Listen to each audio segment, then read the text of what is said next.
Hello, my happy crumpers, and welcome back to another episode of Happy Crump and Wargaming. If you were able to tune in for my live stream where I was going through all the changes of this awesome freaking data slate, super excited that you were there. It was a blast, and holy crap, there was a bunch to dive through. So what I've done here is I've taken through some of the most incredible changes, and to be honest, the worst change Games Workshop has ever made to the game at the same time. So overall, this data slate patch gets an A with one huge critical, unbelievable error that I fully expect to see rectified very, very rapidly, and we'll get right into it. So, first big change is these free strats things. This was absolutely awesome. So, effectively, they're no longer doing the captains can give you one free battle tactic or whatever. Instead, those types of abilities, whether it's the captain's ability or anyone's ability who's worded the same way, it now will only reduce the cost of a stratagem by 1 CP, and it will no longer allow you to double up on stratagems regardless of how it's worded. So don't get confused by reading your model's profile. You can no longer take a captain to be like, cool, I'm going to spend 1 CP to use Armor of Contempt on this unit, and then my unit is going to get to use Armor of Contempt for free. It doesn't work that way anymore. Instead, his ability will always just subtract 1 from the CP cost of the stratagem that you are going to be using. The only time you can double up on stratagems are when it is specifically titled in the unit's profile. So, for example, the hex mark from Necrons will still be able to Overwatch even if you've Overwatched somewhere else because it's specifically called out in his profile. Another example would be Venatari for Custodes will still be able to rapid ingress even if you've also spent CP for rapid ingress somewhere else because it is specifically called out in their profile. But if it's not specifically called out, you cannot double up any longer.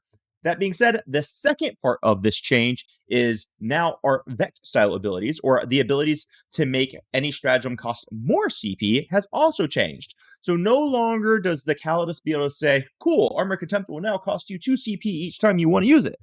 Instead, now all of those abilities, regardless of how they're written or what data sheet they are on, they will be replaced with the Lord of Deceit aura, which reads, each time your opponent targets a unit from their army with a stratagem, if that unit is within 12 inches of this model, increase the cost of that stratagem by 1 CP, which is a really big change. I'm not going to say it's good or bad, but it is absolutely going to change the viability of certain types of these models, because now you're going to want these models with these Vect style abilities up and close to the action, which is a really interesting change.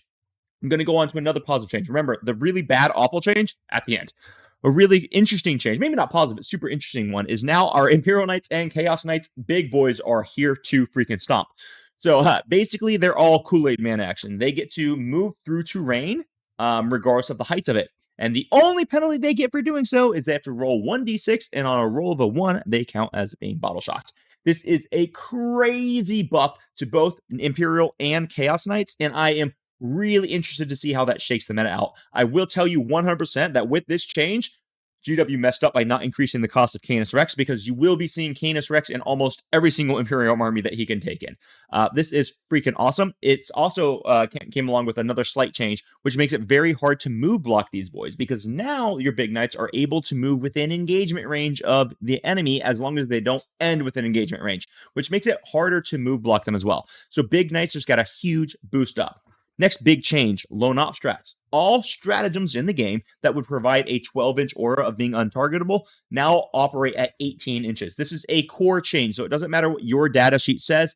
It says all the lone op strats will now be 18 inches of range. It's no longer 12.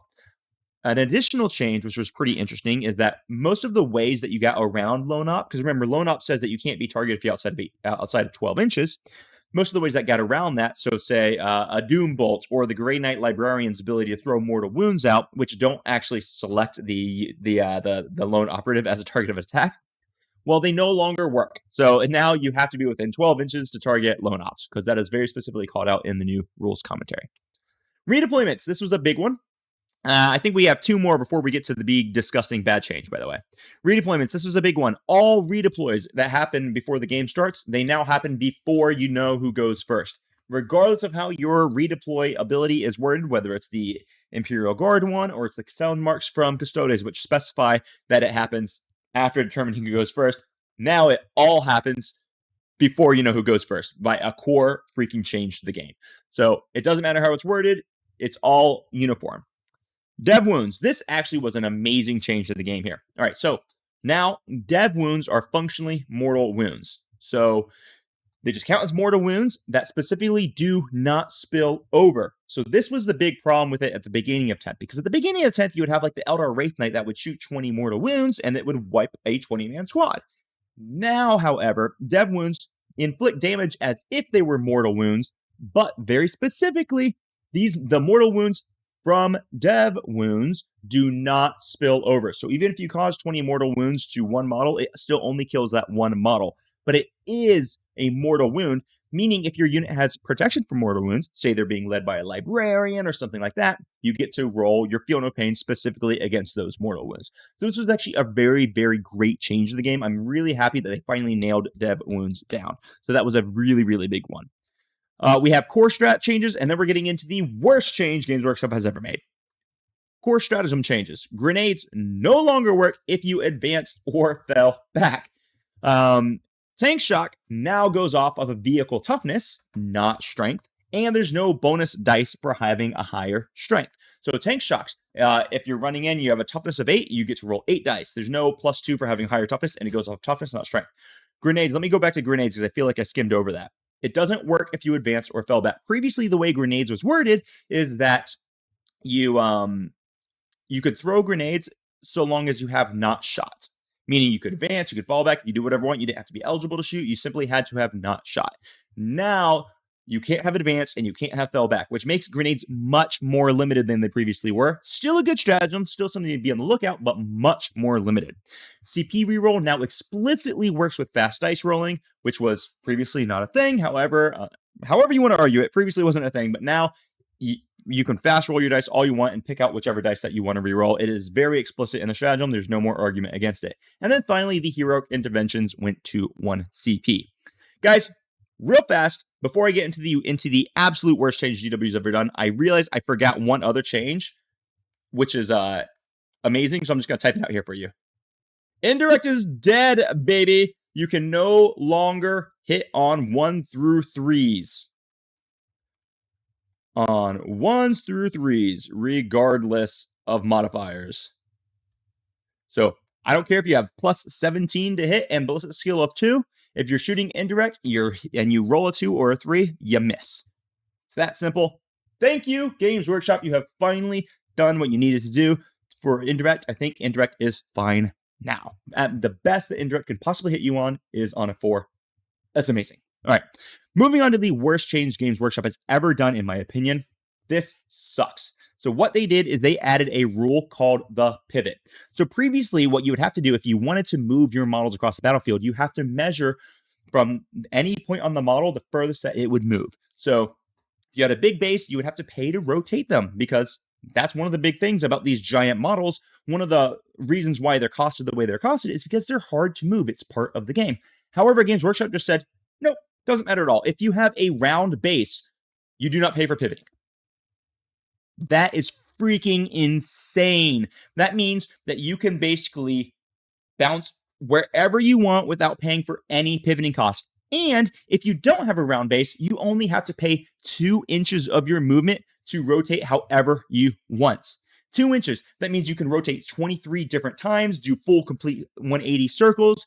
It basically means that vehicles have no penalty to their movement, neither do mounted at all. It just basically means that there's no reason not to take the biggest, stompiest stuff in the game, because there is no limitation on movement now, and it is absolutely a nightmare. It means all greater demons get to move wherever they want, whenever they want. It means all Eldar vehicles get to rotate however they want, whenever they want. Your DDAs, your gladiators, your impulsors, your dreadnoughts. It is a bananas, horrible change to the game, and it's going to cause extreme problems. And let me demonstrate one of those problems for you right now. So just check this out. The Doomsday Arc is like it might even be like 7 inches long. Let's say it comes in from Strat Reserves, and it's 9 inches away from the enemy. Well, since it has a round oval base or a round base, it gets to pivot for as much as it wants. So let's just say it comes in and it's exactly 9 inches away from you. It rotates. It's 7 inches long. That gets it 3.5 inches closer to you. Now it has a 5.5 inch charge out of Strat Reserves. That's a problem. That's a huge freaking problem. If you are an Eldar Raider, and one of my guys in my Discord, shout out to Mr. Adam, he drew this diagram for you so you can kind of demonstrate, see what it is. Look at this Raider. It comes in 9 inches away. Well, it's got an oval base. It's got a round base. So all it has to do is do free pivot, and then it's only 7 inches away. So it gets a free 7-inch charge. There are so many examples of this in the game and how it will absolutely break the game. It is a horrible change. It is worse than the change they did in 9th edition where they briefly gave you 5-inch deep strike charges. This is an absolute nightmare, and I pray that this is going to be FAQ'd and fixed very, very rapidly, because Games Workshop, as much as I love you and as much as I think all the new DataSlate changes and everything is really, really good, you screwed up on this one. This needs to be fixed. It's going to break the game in crazy ways. Well, there you go. You guys have it. These are some of the biggest changes that have come with the new balanced DataSlate and all of the and the community guidelines and all the other articles in there, whether the FAQs, erratas, the commentary, all those things. This was a huge shakeup to the meta. I'm actually really, really excited. I think basically everything was a knockout of the park except for this. This is a horrible idea. I'm a little uncertain on the Imperial Knights and Chaos Knights just getting free Kool-Aid Man, but time will tell. But besides that, everything else looks great. Dear goodness, Games Workshop, please fix this, because a lot of people might be watching this video and not even realize how big of a deal it is. It's a huge freaking deal, and you're going to see big problems in competition and, honestly, just casual play as well. So hopefully they get to this. Until next time, everyone, this is Happy Corporate Wargaming. Crump on, baby. I will catch you next time.